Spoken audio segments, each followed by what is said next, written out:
ওয়া নাবি হুরায়রা রাদিয়াল্লাহু তাআলা আনহু আন্নাহু ক্বাল ওয়া নাবি হুরায়রা রাদিয়াল্লাহু তাআলা আনহু আন্নাহু ক্বাল ক্বালা রাসূলুল্লাহ সাল্লাল্লাহু আলাইহি ওয়াসাল্লাম আল হাজ্জুল মাবরুর লাইসা লাহু জাযাউন ইল্লাল জান্নাহ। সরকারে দো আলম নবীজি বলেন, আল হাজ্জুল মাবরুর কবুল হজ, লাইসা লাহু জাযাউন তার একটাই প্রতিদান, আল জান্নাহ তার জন্য জান্নাত ওয়াজিব হয়ে যায়। সুবহানাল্লাহ। তালবে একটা গুরুত্বপূর্ণ বিধান। লাব্বাইক আল্লাহুম্মা লাব্বাইক লা শারীকা লাক লাব্বাইক ইন্নাল হামদা ওয়ান নি'মাতা লাক ওয়াল মুলক লা শারীকা লাক।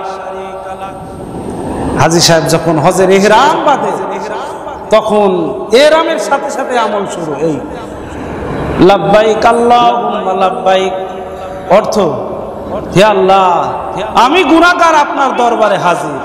সুবহানাল্লাহ বলেন। আল্লাহ আমি আপনার দরবারে হাজির হচ্ছি, উপস্থিত হচ্ছি। লাব্বাইক মানে উপস্থিত হওয়া। লাব্বাইক আল্লাহুম্মা লাব্বাইক রব্বুল আলামিন আমি আপনার দরবারে হাজির হচ্ছি, আমি আপনার দরবারে উপস্থিত হচ্ছি। কত ল্যান্ডে গেলাম, জার্মান গেলাম, জাপান গেলাম, আমেরিকায় গেলাম, কত রাষ্ট্রে গেলাম, কিন্তু হাজী সাহেবের একটা রাষ্ট্রে যাইতে বাকি আছে। ধনী ব্যক্তি সে হজের সফরে যায় না, সব ল্যান্ডে গেছে, এক ল্যান্ডে যায় নাই। মক্কা মদিনার ল্যান্ডে যায় নাই। রাসূল বলেন, যে সুস্থ আছে, যার সামর্থ্য আছে হজ করার, এ যদি মক্কা মদিনায় না যায়, ফালইয়ামুত ইনশা ইয়াহুদিয়ান ওয়া ইনশা নাসরানিয়ান, এ যদি হজ না করে মৃত্যুবরণ করে, রাসূল বলেন সে ইহুদি হয়ে মারা যাক, খ্রিস্টান হয়ে মারা যাক, তাতে আমার দেখার কিছু নাই। নাউজুবিল্লাহ বলেন, নাউজুবিল্লাহ। আপনারা জানেন যে ইসলামের 5টি স্তম্ভ আছে। ইসলাম 5টি স্তম্ভের উপরে দাঁড়িয়ে আছে।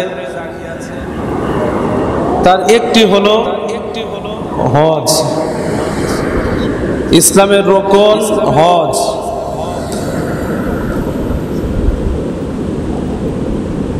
হজ শব্দের আবিধানিক অর্থ হলো ইচ্ছা করা, নিয়ত করা। পরিভাষায় হজ বলা হয় লি ওয়াক্তিন মাখসুসিন, লি আমালিন মাখসুসিন, অর্থাৎ হজ বলা হয় নির্দিষ্ট টাইমে, নির্দিষ্ট সময়ে, নির্দিষ্ট কিছু কার্যাবলী আদায় করা। নির্দিষ্ট সময়ে নির্দিষ্ট কিছু কাজের মাধ্যমে আল্লাহ তাআলার নৈকট্য লাভ করা।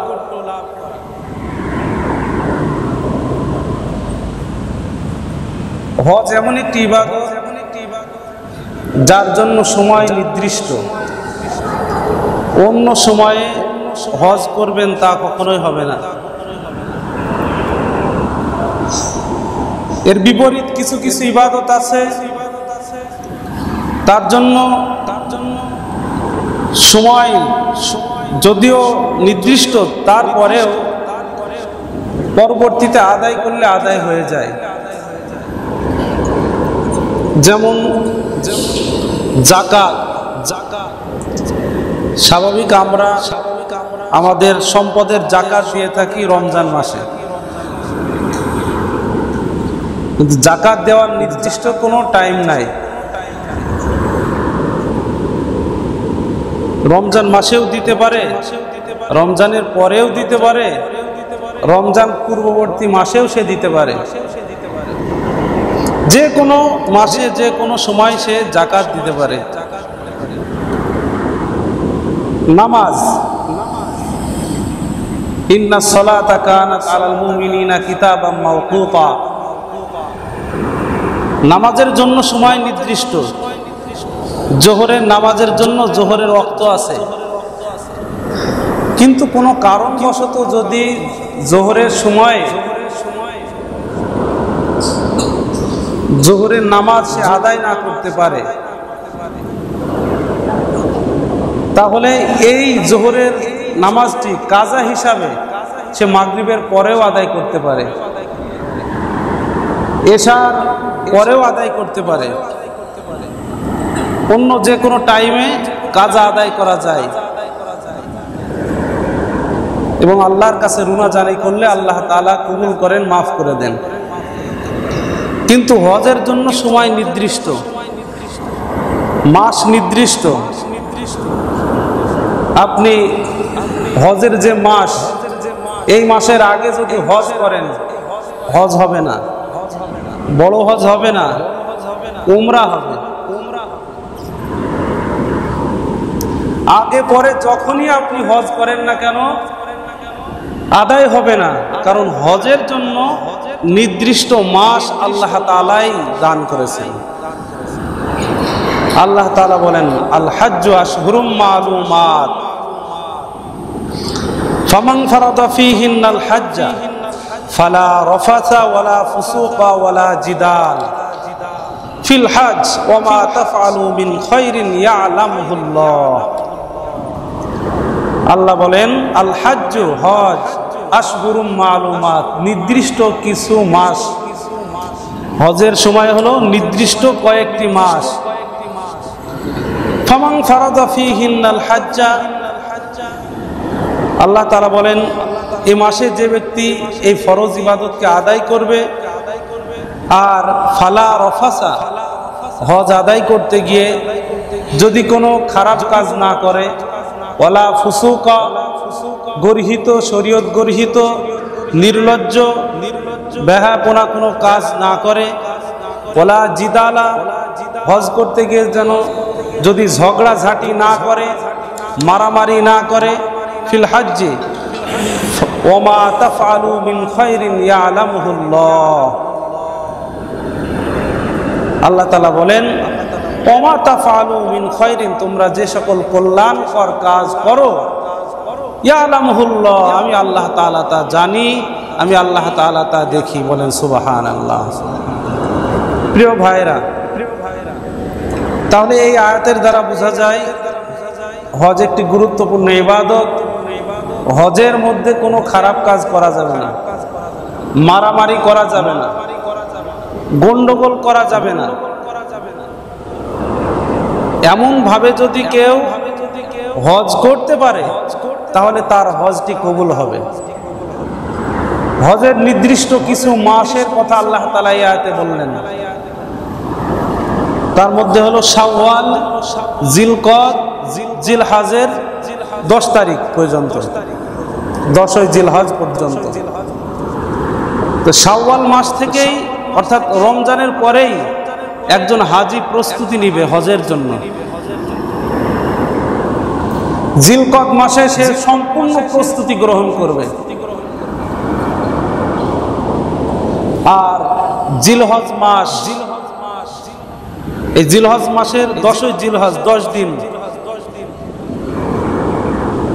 সে সম্পূর্ণভাবে সুন্দরভাবে হজের বিধানগুলি আদায় করবে, পালন করবে।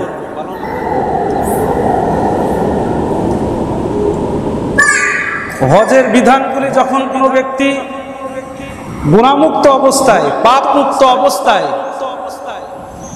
আদায় করবে, তো আশা করা যায় তার হজটি হজ্জে মাবরুর হবে। হজ্জে মাবরুর মানে কবুল হজ।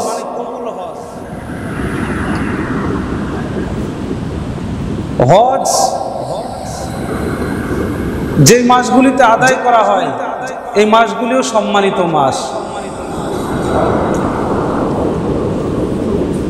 এই মাসগুলিও সম্মানিত মাস, জিলকাদ, জিলহাজ, মুহররম, রজব। এই জন্য রমজান পরবর্তী মাস হলো হজের মাস। যারা হজে যাবে, ফ্লাইট তো শুরু হয়ে গেছে অনেক আগ থেকেই, সামনে এখনো যাবে, তো প্রত্যেকের জন্যই হজের যে সকল বিধিবিধান আছে এগুলি ঠিকঠাক করে, দোয়া কালাম যা আছে শিক্ষা গ্রহণ করেই হজে যাওয়া। কারণ হজ হলো সবুর, হজে লাগে সবুর, ধৈর্য ধারণ করা লাগে। হজে কঠিন থেকে কঠিন ধৈর্যের পরীক্ষা দিতে হয়। হজে গিয়ে পরিশ্রম লাগে, কঠোর পরিশ্রম, কষ্ট, মুজাহাদা এই হজের সফরে তাকে করা লাগে।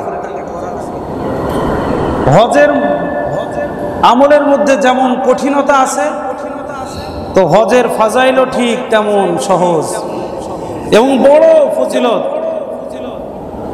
রাসূল সাল্লাল্লাহু আলাইহি ওয়াসাল্লাম বলেন, বুখারী মুসলিমের হাদিস, আবু হুরায়রা থেকে বর্ণিত হাদিস, ওয়ান আবি হুরায়রা রাদিয়াল্লাহু তাআলা আনহু قال قال رسول الله صلى الله عليه وسلم من حج لله فلم يرفث ولم يفسق رجع كيوم ولدته امه। নবীজি বলেন, মান হাজ্জা লিল্লাহ, যে আল্লাহর জন্য হজ করে, যে আল্লাহর জন্য হজ করে, ফালাম ইয়ারফুস ওয়ালাম ইয়াফসুক, হজের এই সফরে সে গুনাহের কাজ করে না, অশ্লীল কথাবার্তা বলে না, অশ্লীল খারাপ কাজ থেকে সে নিজেকে বিরত রাখে।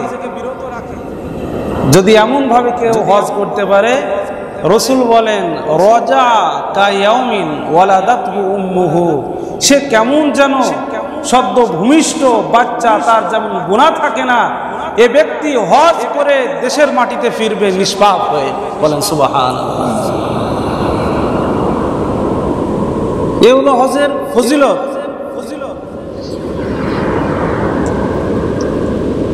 কত বড় সওয়াব, কত বড় ভাগ্যবান ওই ব্যক্তি যে হজের মধ্যে গিয়ে নিজেকে নিয়ন্ত্রণ করে শরীয়ত মোতাবেক হজের কার্যাবলী সমাধান করলো, তো সে নিষ্পাপ হয়ে গেল, মাসুম হয়ে গেল, তার কোনো গুনাহ নাই।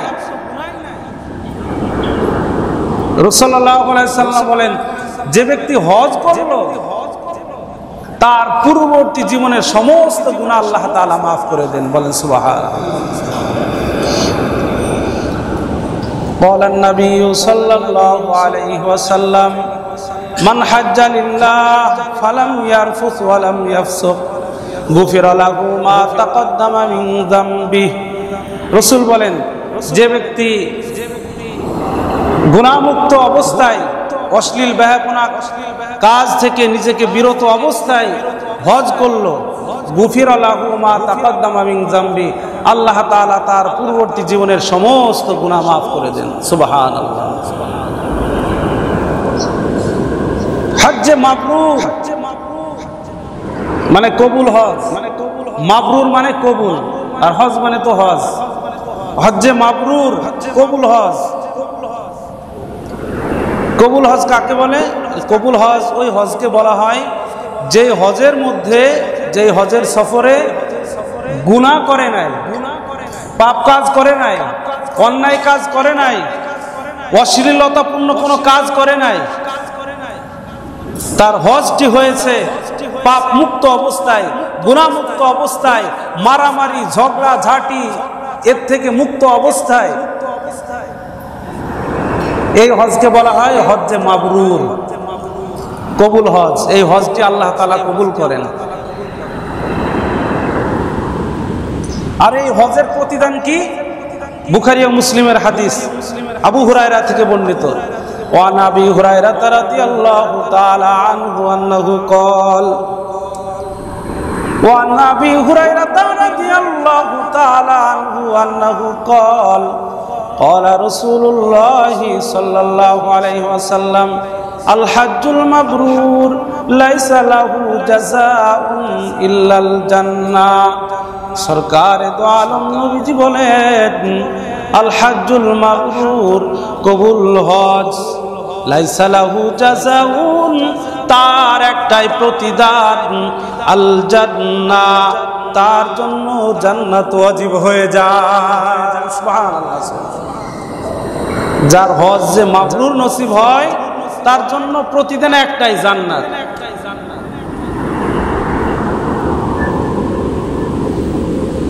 এই হজ যে মাবরুর খুব কঠিন কাজ সহজ না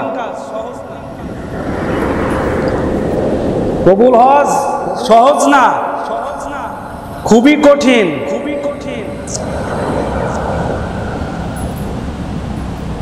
আল্লাহ তাআলা কোরআনুল কারীমের মধ্যে বলেন যে ব্যক্তির উপর হজ ফরজ হলো সে যেন এই হজকে তাড়াতাড়ি আদায় করে নেয় সে যেন এই হজকে তাড়াতাড়ি আদায় করে নেয় আর হজের যে সকল বিধিবিধান আছে তা যেন সঠিকভাবে আদায় করে গুনাহমুক্ত অবস্থায় মারামারি ঝগড়াঝাটি ফিতনা ফাসাদ মুক্ত অবস্থায় কুরআন ও হাদিসের প্রায় জায়গায় হজের সাথে এই কথাগুলি যুক্ত করেছে যে হজের মধ্যে রফাস হবে না ফুসুক হবে না জিদাল হবে না কথাবার্তার মধ্যে কোনো খারাপ আচরণ থাকবে না ভালো হবে কথাবার্তা ভালো কাজ হবে হজের মধ্যে খারাপ কাজ হবে না হজের মধ্যে সব থেকে বড় সমস্যা গন্ডগোল মারামারি লেগে যায় কারো যদি এই ইচ্ছা থাকে আমি হজ করছি আল্লাহর জন্য তাহলে কিন্তু এই গন্ডগোল হবে না আর উদ্দেশ্য থাকে পাপ মুক্তির জন্য আমি হজ করছি হজের একটা উদ্দেশ্য হলো পাপ মুক্তির জন্য হজ করা টাকার গরমে অনেক হজে যায় হজ করতে যায় সেখানে গিয়ে তো একটু কষ্টই হবে হজ মানে হজের সফর তো আর সহজ না কষ্টের সফর সেখানে গিয়ে খানার সমস্যা হতে পারে বিল্ডিং এ থাকারও সমস্যা হতে পারে দূর থেকে হেঁটে এসে নামাজ পড়ারও কষ্ট আছে তওয়াফ করারও কষ্ট আছে সাই করারও কষ্ট আছে মুজদালিফা আরাফার ময়দানে অবস্থান সেটাও কষ্টকর সহজ তো না কেউ যদি টাকার গরমে হজ করতে যায় আর সে মনে করে এত কষ্ট করতে যাব কেন আমরা হজ বলতে কি বুঝি ভালো হজ আর খারাপ হজের সংজ্ঞা কোন হাজী সাহেব হজ থেকে আসার পর আপনি জিজ্ঞাসা করবেন ভাই হজের সফর কেমন হলো খুব ফাইন মানে একেবারে এরম হারাম শরীফের পাশে বিল্ডিং সেই বিল্ডিং তেমন খাওয়া দাওয়া কোনো ত্রুটি নেই বের হচ্ছি এসে হারাম শরীফের মধ্যে সহজেই নামাজ পড়ছি ভাই নামাজ কয় ওয়াক্তের নামাজ হেরেম শরীফের মধ্যে পড়ছেন সবই পড়ছি তো সময় যখন কষ্ট হয়েছে প্রচন্ড রোদ তো হুজুর তো এই রুমের মধ্যেই নামাজ পড়ে গেছে এই হলো ভালো হজের সংজ্ঞা দেয় খাওয়া ভালো থাকা ভালো শোয়া ভালো ব্যবস্থাপনা ভালো ফল খাইছে ওরে খাওয়া খেজুর খাইছে ওরে খাওয়া কোনো কিছুর অভাব নাই এই হলো ভালো হজ আর খারাপ হজের সংজ্ঞা হাজী সাহেব হজের সফর কেমন কাটলো তো বলে যে হুজুর কি যে কষ্ট আর কষ্ট খারাপ হজের সংজ্ঞা দিচ্ছে কি যে কষ্ট আর কষ্ট হেরেম শরীফ থেকে অনেক দূরে ছিল বিল্ডিং হুজুর সেখান থেকে হেঁটে আসতে কত কষ্ট খাওয়া দাওয়ার কোনো ঠিক নাই হুজুর, ঠিক নাই। মুআল্লিম এক বলে নিয়ে গেছে আর এক দিচ্ছে। তো সেইভাবে কিছুই হয় নাই হুজুর, খাওয়া খাওয়া খারাপ, শোয়া খারাপ, ব্যবস্থাপনা খারাপ, একটু দূরে থেকে আসছে, একটু কষ্ট, মুজদালিফা মিনা মুজদালিফায় কষ্ট, আরাফায় কষ্ট, তওয়াফে কষ্ট। হাজী সাহেব এসে সংজ্ঞা দিচ্ছে, হজ, আমার হজটা খুব কষ্টের হজ হয়েছে। এই জন্য আল্লাহ এবং রাসূল সাল্লাল্লাহু আলাইহি সাল্লাম বারবার একটা কথা রিপিট করছেন, ফালা রফাসা ওয়ালা ফুসুকা ওয়ালা জিদালা, যে হজের মধ্যে নির্লজ্জতা থাকবে না, বেহাপনা থাকবে না, যে হজের মধ্যে মারামারি থাকবে না, এটাই হলো কবুল হজের আলামত। এবার যে টাকার গরমে হজ করতে গেছে, মুআল্লিম একটু উল্টা পাল্টা করছে, ওরে আল্লাহ, ওখানেই কল আছে, তোকে শেষ করে ফেলবে। বিয়াদব, তুই বললি এক আর করলি আরেক। আর আল্লাহ বলছেন যে হজের সফরে যত ত্রুটি হোক, এই জিদাল কাজ করা যাবে না, মারামারি করা যাবে না। ধরো যা হবে বাংলাদেশের মাটিতে এসে হবে, ওখানে করলে তোমার হজই বরবাদ হয়ে যাবে। 6 লক্ষ 7 লক্ষ টাকা খরচ করে আমি হজে গেছি, এর জন্য তো যাই নাই। এই জন্য হজের সফরের যারা আমরা নিয়ত করেছি, করছি, যাব, আমাদেরকে এইভাবেই প্রস্তুতি নিতে হবে যে যত কষ্টই হোক হেরেম শরীফের মধ্যে নামাজ পড়ব, যত কষ্টই হোক মিনা মুজদালিফায় অবস্থান করব, যত কষ্টই হোক বেশি থেকে বেশি আমি তওয়াফ করব, যত কষ্টই হোক সেখানে মুআল্লিমের কলার চেপে ধরে মারতে যাব না, কটু বাক্য বলবো না, গালিগালাজ করে। এই জন্য রাসূল সাল্লাল্লাহু আলাইহি সাল্লাম বারবার বলছেন, আল্লাহ বলছেন তোমার কবুল হজের বড় একটা আলামত হলো হজের সফরে ফুসুকি কাজ কারবার করবা না। সাথে করে স্ত্রী নিয়ে গেছো, ইহরামের কাপড় পরিধান করেছো, ইহরামে আসো, তো স্ত্রীর সাথেও কোনো খায়সাতপূর্ণ কথাবার্তা বলা যাবে না, চাহিদা পূরণ করা যাবে না। ওয়ালা ফুসুকা ওয়ালা রফাসা ওয়ালা ফুসুকা, তোমার সামনে যদি পিঁপড়া আসে পিঁপড়াকে ডলে দিবা হবে না, কোনো প্রাণী তুমি শিকার করতে পারবা না, কাউকে গালিগালাজ করতে পারবা না। ওয়ালা জিদালা, পায়ের মধ্যে পা বাঁধায় ফেলে দিয়েছে উইটি, বাংলাদেশের মানুষ উইটি কিল, এ কাজ করতে পারবে না। ওয়ালা জিদালা, এই মারামারি করবা না। সেখানে যে ঠেলা ঠেলি গুতাগুতি বলেন, এক হজরে আসওয়াদ পাথরকে, কালো পাথরকে চুমু খাওয়াকে কেন্দ্র করে যে ঠেলা ঠেলি, কোথায় আপনাকে নিয়ে ফেলে দেবে আপনি টেরও পাবেন না।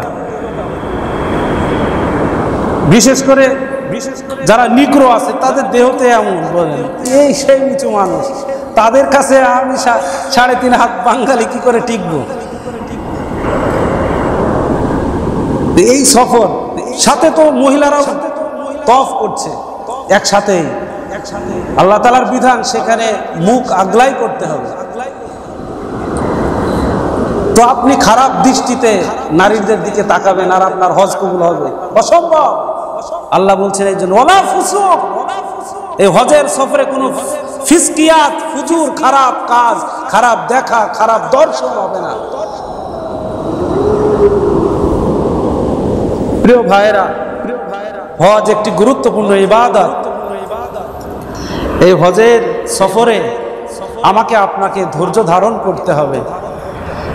যে যতবার লাব্বাইক বলেছে সে ততবার হজ করবে, বলেন সুবহানাল্লাহ। হজের সফরে আমরা যখন যাই, তো সেখানে যাওয়ার পর এহরাম বেঁধেই সর্বপ্রথম যে কাজ তালবিয়া পাঠ করা। কি পাঠ করা? তালবিয়া। লাব্বাইক আল্লাহুম্মা লাব্বাইক লা শারীকা লাকা লাব্বাইক ইন্নাল হামদা ওয়ান নি'মাতা লাকা ওয়াল মুলক লা শারীকা লাক। এটাকে বলা হয় তালবিয়া। এই সহিভাবে তালবিয়াটাও শিখে যাওয়া।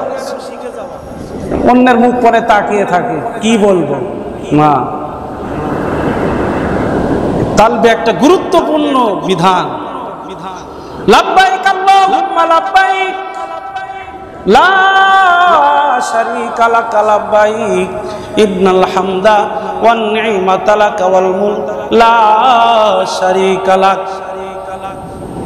হাজী সাহেব যখন হজের ইহরাম বাঁধে তখন ইহরামের সাথে সাথে আমল শুরু। এই লাব্বাইক আল্লাহুম্মা লাব্বাইক অর্থ, হে আল্লাহ আমি গুনাহগার আপনার দরবারে হাজির। সুবহানাল্লাহ বলেন। আল্লাহ আমি আপনার দরবারে হাজির হচ্ছি, উপস্থিত হচ্ছি। লাব্বাইক মানে উপস্থিত হওয়া। লাব্বাইক আল্লাহুম্মা লাব্বাইক রব্বুল আলামিন, আমি আপনার দরবারে হাজির হচ্ছি, আমি আপনার দরবারে উপস্থিত হচ্ছি। কত ল্যান্ডে গেলাম, জার্মান গেলাম, জাপান গেলাম, আমেরিকায় গেলাম, কত রাষ্ট্রে গেলাম, কিন্তু হাজী সাহেবের একটা রাষ্ট্রে যাইতে বাকি আছে। ধনী ব্যক্তি সে হজের সফরে যায় না, সব ল্যান্ডে গেছে, এক ল্যান্ডে যায় নাই, মক্কা মদিনার ল্যান্ডে যায় নাই। রাসূল বলে, যে সুস্থ আছে, যার সামর্থ্য আছে হজ করার, এ যদি মক্কা মদিনায় না যায়, ফালইয়ামুত ইনশা ইয়াহুদিয়ান ওয়া ইনশা নাসরানিয়ান, এ যদি হজ না করে মৃত্যুবরণ করে, রাসূল বলেন সে ইহুদি হয়ে মারা যাক, খ্রিস্টান হয়ে মারা যাক, তাতে আমার দেখার কিছু নাই। নাউজুবিল্লাহ বলেন, নাউজুবিল্লাহ। এই জন্য হজ যাদের উপর ফরজ হয়েছে, রাসূল বলেন ফালিয়াতা আজ্জাল, সে যেন তাড়াতাড়ি হজের সফর করে। আমরা কি বলি না, ছোট ছেলেটার বিবাহ দিয়ে হজে যাব, ছোট ছেলেটার বিবাহ শাদী দিয়ে তারপরে হুজুর একবারে ফ্রেশ হয়ে হজে যাব। অনেকে বলে হুজুর কেউ মাত্র যৌবনকাল, হজ ফরজ হয়েছে ঠিক আছে হুজুর, এখনো তো সময় আছে, পরবর্তীতে যাব। মৃত্যুর ঘন্টা বেজে গেলে সে তো ইহুদি হয়ে মারা যাবে, খ্রিস্টান হয়ে মারা যাবে। এই জন্য হজ ফরজ। রাসূল বলেন ফালিয়াতা আজ্জাল, তাড়াতাড়ি যাও, হজের সফরে চলে যাও। ছেলের বিয়ে দিয়ে যাব, বৃদ্ধ হয়ে যাব, এত তারা যদি হজ করে আগেই যদি হুজুর হাজী সাহেব হয়ে যায়, মাথায় টুপি উঠে যায়, তাহলে তো অনেক ক্ষতি হয়ে যাবে আমার, নাকি?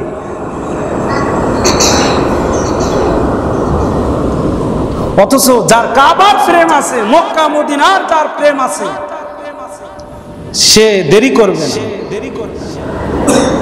বাংলাদেশ, পাকিস্তান, পাকিস্তান ভারত যখন খেলা হয়, যারা খেলা ভক্ত মানুষ, আপনি শত চেষ্টা করেও তাকে বিরত রাখতে পারবেন না, সে আগে আগেই চলে যাবে খেলা দেখার জন্য। যদি স্টেডিয়ামে হয়, কত টাকা লাগবে, যাবই, কারণ তার ভক্ত সে, মহব্বত তাকে করে, যে যাকে মহব্বত করে তার জন্য সে জীবন দিয়ে যায়। তো মক্কা মদিনার মহব্বত প্রেম তো আমার আপনার দিলে থাকা লাগবে। যদি থাকে আর সমর্থবান হই, তাহলে দেরি হবে না। আর সমর্থবান হয়েছি, টাকাও আছে, সব শরীরও সুস্থ, অথচ মক্কা মদিনার সফরে যাচ্ছি না, তাহলে মক্কা মদিনার প্রেম আমার নাই। ইমামে মালিক রহমতুল্লাহ আলাইহি জীবনে একবার খালি হজ ফরজ, এই জন্য একবার হজ করেছেন। মক্কার মাটি থেকে তিনি বের হতেন না, মক্কার মাটি থেকে তিনি বের হতেন না, জীবনে একবার হজ করেছেন। ইমাম মালিক, চার ইমামের একজন ইমাম মালিক রহমতুল্লাহ আলাইহি যখন বাথরুম চাপত, তো তখন মক্কার সীমান্তে চলে যাইতেন, এক পাশ সামনে কেমন যেন রাখতেন, এক পা পিছনে, এইভাবে মল ত্যাগ করতেন। কেন এইভাবে এমন করতেন? কেন? ওনার ইচ্ছা মক্কার মাটিতে যেন আমার মৃত্যু হয়, মক্কা থেকে তিনি বের হতেন না। একবার হজ করার ইচ্ছা করলেন যে আল্লাহ, একটা হজ তো আমি করছি ফরজ হিসাবে, কিন্তু আমি আবার হজ করতে চাই। তো আমার মৃত্যুর টাইম তো আমার জানা নাই, আমি যদি মক্কা থেকে বের হয়ে মদিনায় মারা যাই, আমার তো মক্কায় মরা হলো না, এটা তার আশা। তো স্বপ্নে 5টা আঙ্গুল তিনি দেখলেন। রাসূলুল্লাহ সাল্লাল্লাহু আলাইহি সাল্লাম ইমাম মালিককে 5টা আঙ্গুলি দেখালেন। নবীজির সাথে সাক্ষাৎ হলো স্বপ্নে। ইমাম মালিক বললেন, ইয়া রাসূলুল্লাহ, আমি হজে যাইতে চাই। রাসূল বললেন, হজে তুমি যাইতে পারো, তবে ইবনে সিরিনকে তিনি ডাকলেন, স্বপ্নের ব্যাখ্যা জানলেন। বলে 5টা বিষয়ের ইলম রাসূল বুঝাইছেন। 5টা বিষয়ের ইলম কে জানে? আল্লাহ জানে। আল্লাহ জানে এই 5টা বিষয়ের ইলম। তার মধ্যে একটা হলো ইনদাল্লাহ, ইন্নাল্লাহ ইনদাহু ইলমুস সাআ, কিয়ামত কবে হবে এর জ্ঞান আল্লাহই জানেন। মায়ের গর্ভে 4 মাসের আগে যে বাচ্চা আছে, ছেলে আছে নাকি মেয়ে আছে, আল্লাহ জানে। বৃষ্টি কখন কোথায় হবে আল্লাহ জানে। কে কখন কোথায় খানা খাবে এটা আল্লাহ জানে। কার কোথায় মৃত্যু আছে এটা আল্লাহ জানে। ইমাম মালিক বুঝলেন যে মৃত্যুর খবর তো আমার জানা নাই, আমি যদি মক্কা থেকে বের হয়ে মদিনায় যাই, আর আমার তো ইচ্ছা মক্কায় মরার, তিনি আর হজ করেন নাই। এই হলো মক্কার প্রেম। হুব্বে মদিনা মিনাল ঈমান, হুব্বে মক্কা মিনাল ঈমান। মক্কা মদিনার প্রেম দিলে লালন করা। প্রিয় ভাইরা, এই জন্য হজের মাস চলছে, আমরা প্রত্যেকেই হজের নিয়ত করতে পারি, উমরার নিয়ত করতে পারি। আল্লাহ তাআলা আমাদের সকলকে বুঝবার আমল করার তৌফিক দান করে।